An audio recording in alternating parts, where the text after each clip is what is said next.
الكره في الجهه اليمنى. هذه محاوله خطيره لفائده منتخب زيمبابوي، والهدف هدف لفائده منتخب زيمبابوي، والمسجل هو اللاعب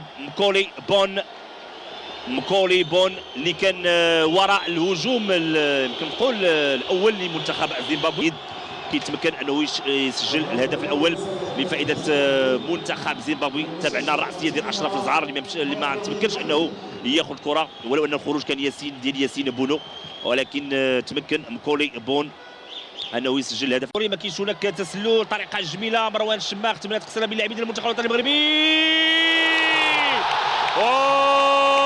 على هدف جميل لاسامه السعيدي. تمريرات بين اللاعبين ديال المنتخب الوطني المغربي. لاحظوا الاحمدي بالكعب، مروان الشماخ يحضر تسديده ديال اسامه السعيدي تعانق شباك الحارس برنار دونوفان، وهدف التعادل لفائده المنتخب الوطني المغربي. قلت بانه منتخب زيمبابوي. كانت التمريره ديال من اشرف الزعار، هذه محاوله محسن ياجور ضربه جزاء لفائده المنتخب الوطني المغربي. بامكانه انه يخلي المدافعين انه يقوموا بهذه الاخطاء، هو اللي كان الان المغربي محسن ياجور،